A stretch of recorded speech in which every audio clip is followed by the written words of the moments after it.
Hi, welcome friends. Today, we are going to watch an feel-good, Oscar-winning film. In this story, director Mr. Roberto Benigni beautifully shows how far a father will go to make his son happy. Without wasting any time, let's begin watching Life is Beautiful. At the beginning of the movie, two men are traveling in a car toward a city in Italy. The man who is casually sleeping is our story's hero, Guido. Guido is a practical, quick-thinking, and humorous person who can adapt to any situation and make the best of it. They are traveling to the city where his uncle has arranged a job for them. But suddenly, their car's brakes fail. In the chaos, their route changes, and they end up driving through a crowded street where people are waiting to welcome a king. When they see Guido, they mistake him for the king and cheer for him. Guido panics and yells, "There are no brakes," while trying to get people out of the way. But the crowd misunderstands and continues to cheer, waving flags and giving him royal respect. With all the confusion and excitement, Guido enters the city like a king, and for a moment, he truly feels like Prince. Later, while they are repairing the car, Guido goes to wash his hands. At that moment, he sees a girl and jokingly tells her, "I'm a prince. Can I wash my hands here?" The girl doesn't believe him and asks, "Are you really a prince?" Guido lies and says, "I sent my guards for lunch." Suddenly, he notices a woman about to fall from the farmhouse window. Thinking fast, Guido rushes and saves her. That woman is our story's heroine, Dora. Seeing her beauty, Guido playfully says, "God has sent a princess from the sky for this prince," in rhyme. When Dora thanks him, Guido cleverly takes some eggs instead and walks away saying, "Bye-bye, princess." Dora and the other girl are left stunned by how confidently and spontaneously Guido acted. That night, Guido and his friend reach his uncle Eliseo's house. They see a group of men running out of the house. Worried, they rush inside, but the uncle calmly says, "People often do this because we're Jewish. We have to tolerate it." He offers them to stay, but warns them not to touch any of his antique items, as they are very expensive. The next day, Guido and his friend are excited to explore the city, as they grew up in a village. Guido sees a man asking his wife to throw down a key from a balcony. He notices this carefully. After that, they visits his friend's workplace, where Guido tries on a hat, but the strict owner says it's expensive and takes it back. However, Guido cleverly swaps hats and keeps the owner's hat for himself. Next, Guido visits the town hall. His dream is to open a bookshop, and he goes there to apply for permission. The woman at the counter tells him it's not easy. He needs approval and signatures from higher officials. Guido then notices the eggs in his pocket, the ones he took from the farmhouse, and he takes in his hands. Just then, a high-ranking official arrives. Guido politely requests him to sign the permit for his bookshop, but the official walks away, full of arrogance. Frustrated, Guido speaks to the woman and stands by the window, accidentally knocking over a flower pot. It falls directly on the official's head. Guido rushes to apologize and, without thinking, places the eggshells inside the man's hat. The furious official yells at Guido and puts on his hat, cracking the egg. The chase begins. Guido grabs a bicycle and tries to escape, but crashes into a woman. It's Dora. Seeing her again, Guido charmingly says, "A prince and princess meet in accidents," and rushes away. Later, at his uncle's hotel, Guido prepares for his new job as a waiter. His uncle evaluates him and says, "A waiter's job is an art. I'm not sure if you're a good waiter, but you're definitely a good actor." He hires Guido, telling him to start work the next day. That night, Guido explains everything that happened to his friend, but his friend immediately falls asleep. Guido asks, "How do you sleep so quickly?" His friend replies, "I met a monk who said, if you repeat what you want, it will happen." Always full of mischief, Guido jokingly says, "My friend should wake up. My friend should wake up," instead of repeating what he wants. The next morning, on their way to work, Guido sees Dora talking to the same officer from the town hall. He hides behind his friend. After the officer leaves, Guido greets Dora and says, "Hi, princess. Looks like we're meeting often." Dora smiles and replies, "I'm late for school," and walks away. Now Guido knows she's a teacher. Guido reaches the hotel and starts serving customers. One regular guest is a doctor who enjoys asking riddles. He gives one to Guido, and Guido answers instantly with wit and humor. Impressed, the doctor forgets to eat and focuses on solving Guido's counter-riddle. Later, Guido learns that a school inspector will visit Dora's school. Spotting a ribbon the inspector dropped, Guido hatches a plan. The next day, he disguises himself as the school inspector and visits Dora's school. Dora is shocked to see him. Guido walks around seriously, pretending to inspect, and flirts with Dora, leaning in and says, "How are you, princess? Will you join me for dinner this Sunday?" Dora refuses, saying she's going to the theater.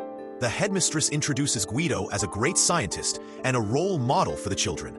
True to his playful nature, Guido jumps on a desk and praises Dora in front of everyone. Suddenly, the real inspector arrives and Guido runs out. Guido is clearly a charming and naughty man, but impossible to ignore. On Sunday, Dora goes to the theater. Remembering this, Guido also attends the same show. Instead of watching the play, he watches Dora in the balcony. A woman sitting beside him notices, but Guido quickly says, "I have a problem in one ear, madam," to cover his behavior. He remembers what his friend said and starts repeating silently, see me," hoping Dora will look at him. She begins to turn, but the woman next to him sees him instead. After the show, Guido meets his friend's boss again. As usual, he steals the man's hat and escapes. Outside, Dora comes out with the officer, who says, "We're going to a party tomorrow." Dora angrily replies, "How can you decide that without asking me?" But the officer insists, "I already told them you'd come." It starts to rain. While the officer goes to get his car, Guido borrows his friend's boss's car. Dora, thinking it's the officer's car, gets in and starts venting about the party. She gets hiccups, and suddenly, Guido turns around, surprising her so much that even her hiccups stop. Dora stares at him in shock, then smiles. Guido says, "Don't get me wrong, I took the car urgently, but I don't know how to drive." He stops the car, and rain starts pouring in from the open roof. Guido doesn't know how to close it.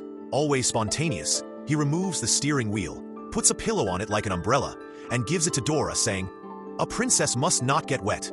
He even rolls out a red carpet for her, literally, making her feel like royalty.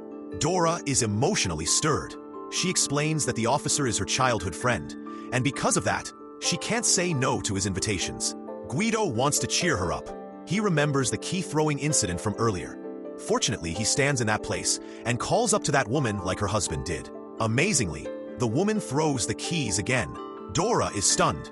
As she's about to leave, Guido invites her for ice cream. Dora laughs. "At this time of night? Where will we get it?" Guido prays out loud, asking, "When will we eat ice cream, God?" Just then, the doctor from the hotel appears and says, 7 minutes. He had solved the riddle and came looking for Guido. The timing feels magical. Dora is again surprised. They go and eat the ice cream, and on the way home, Guido gently confesses, "The first time I saw you, I fell in love. I just want to love you forever." Dora doesn't say yes, but it's clear she feels the same. As they walk by her house, Dora notices that Guido's hat is wet.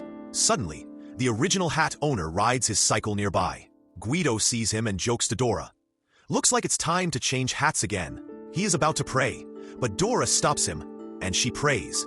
According to Dora, magically, the man comes over, takes back his hat, and puts Guido's one on. Dora is stunned. Guido smiles, says goodbye with love in his eyes, and walks away. On that Sunday, the officer came to Guido's uncle's hotel. Upon seeing him, Guido hides.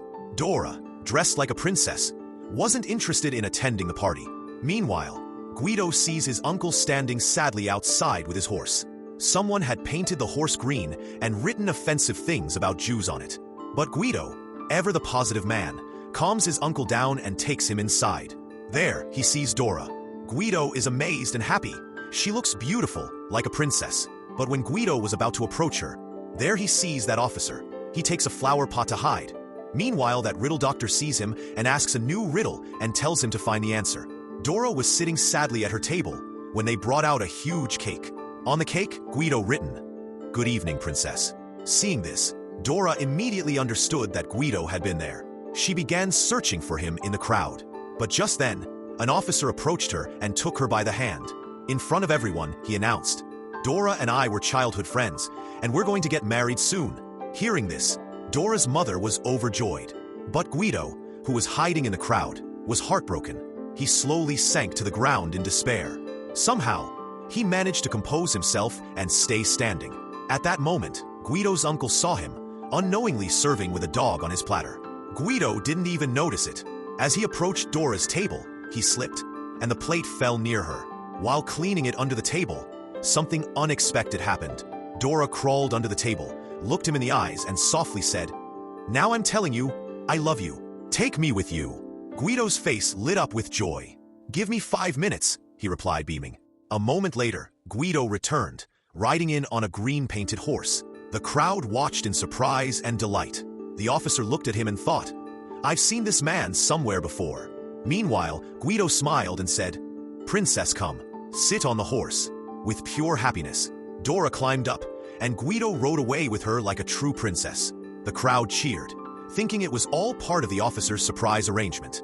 As the officer tried to figure out who Guido was, a large egg fell on him. Suddenly, he remembered. Guido took Dora to his uncle's house, and they got married. Years passed. They now had a little boy named Joshua, who loved playing with his toy tank. Yes, he was the child of Dora and Guido, and they were living a happy life in the city. One morning, Guido dropped Dora off at her school, and Joshua noticed a board that read, Jews and dogs not allowed. He asked his father, What does that mean? Guido didn't know how to explain such hateful politics to a child, so he replied, Different places have different rules. Joshua, still curious, asked, Then why don't we have any rules in our shop? Trying to distract him, Guido smiled and said, You're right. From now on, spiders and bats are not allowed in our shop. They arrived at their bookshop.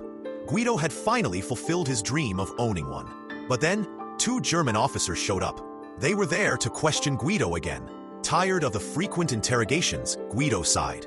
Joshua said, I want to come with you, Dad. Guido replied gently, If you come, who'll take care of the shop? I'll go with them. You be the boss here, okay? Even in that tense moment, Guido made his son smile by walking away in a funny manner. After Guido left, Joshua looked after the shop. Meanwhile, Dora's mother came by, unaware that Joshua was her grandson. Joshua, sweet as ever, said, There's a 50% discount on all books. Dora's mother smiled and said, I'm your grandma. Tomorrow is your birthday, and I'll bring you a gift. Excited, Joshua asked, Is it a new tank? She smiled mysteriously. I'll tell you tomorrow. But first, give this letter to your mom. Okay, Grandma, Joshua replied with his usual charm. Dora's mother was touched by his innocence. At home, Dora was preparing for Joshua's birthday. She called for him to take a bath, but Joshua hated bathing. He often hid inside a box-shaped cupboard, and he did so again. Guido found him and asked, What are you doing in here? Joshua whispered, Mom keeps telling me to take a bath, so I'm hiding. Dora called out for him, searching the house. As always, Guido came up with a playful idea to make her happy. He pretended to speak to a flower, asking it to bloom for the princess. Understanding his father's game, Joshua pushed the table and crawled out with a flower, saying, This is for you, princess. They lived a life full of little joys and love. But as with every life, there are both ups and downs. The next morning, Dora left to bring her mother home, but disaster struck. The house was destroyed. German soldiers had arrested the Jewish families and were taking them to concentration camps. Joshua, unaware of the danger, asked, Where are we going, Dad? Guido, always trying to protect his son, said, It's a secret birthday trip I planned just for you. We're going to have fun. Joshua asked, Why didn't Mom come? Guido replied, You know how she is. She doesn't like these surprise trips, so we snuck away. The people around them were silent. They knew what kind of camp they were heading to. It was not a vacation, but a prison. Still, they kept quiet, allowing the boy his happiness. Meanwhile, Dora searched desperately for them. At the railway station, she saw them being loaded onto a train. She rushed to an officer and pleaded, My husband and son are in that train. Please let them go. But the officer coldly replied, We only take Jews. Your husband and son are not here. Dora, determined, shouted, They are my family. I must be with them. From inside the train, Joshua saw her and exclaimed, Mom's here. Guido's heart sank. He knew the truth of where they were going. Dora boarded the train, joining them. They arrived at the concentration camp. Hell on earth. Men and women were separated. As they were torn apart, Guido shouted, Princess. Dora turned. That word always brought her joy. But this time, her face was filled with sorrow. As they were walking through the camp, Joshua says, Dad, I don't like this train, and I don't like this place. He looked around, feeling scared and uncomfortable. To comfort him and keep him from being afraid, Guido gently said, This is a game, Joshua. If we follow the soldiers' orders and play it right, we can win a real tank. When they reached their room, Guido was shocked. The space was dusty, crowded, and filled with people in ragged clothing. Joshua looked around uneasily and said again, I don't like this place. Guido beside him smiled, trying to stay calm. This is also part of the game, Joshua. We have to be brave. Joshua then asked, Can I see Mom? Guido replied, If we win the game, we'll all be together again. Then Joshua felt hungry. Guido quickly looked around and pointed to someone. They just handed out bread. We missed it this time, but we'll get it tomorrow, okay? Just then, German soldiers entered the room and demanded, Who speaks German? Guido raised his hand. One of the soldiers began barking threats at the group. If you don't obey orders, you will be shot. But Guido, with Joshua listening closely, turned the terrifying moment into part of the game. He cheerfully announced, We're all players in a big game now. If you want to win the tank, you have to follow 3 rules. First, don't cry. Second, don't ask to see your mom. And third, don't say you're hungry. If you follow these rules and play well, we'll win 1,000 points and the real tank. Joshua's eyes sparkled with excitement. He believed every word. The others who knew the truth played along too, pretending it was all just a game, to help Guido protect his son's innocence. In the days that followed, life in the camp became even more brutal. Guido struggled to carry heavy loads. One day, as he strained to lift something too heavy, he muttered, If I keep doing this, I might die. Another man beside him replied, If you don't do it, they'll kill us anyway. That evening, completely exhausted, Guido returned to their room. Joshua ran up to him, and Guido, though barely able to stand, lifted his son into his arms. With a smile, he said, We earned 60 points today, and they gave us some bread. He handed his portion of bread to Joshua, his face still warm and encouraging despite the suffering. Over in the women's camp, the female prisoners were being sent out to work. One elderly woman was stopped. A soldier told her, No work for old women. Go inside. Watching this, Dora said to another woman, At least they're not forcing the old women to work. The other woman looked at her grimly and said, No, that's not kindness. They don't find any use for old people or children. They're taken to the chemical factory. They say it's for a bath, but they're killed there. All that comes back are their clothes. Dora was horrified, her heart filled with fear. Not for herself, but for her son, Joshua. Meanwhile, Guido continued working under harsh conditions. One day, Joshua ran up to him and said, Dad, they called me for a bath, but I didn't like it, so I ran away.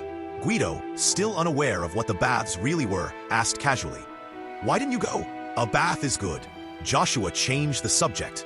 What are you doing, Dad? Guido smiled and replied, We're building the tank.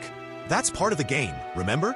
Back at the chemical factory, Guido's uncle was among a group of elderly men being told to remove their clothes for bathing.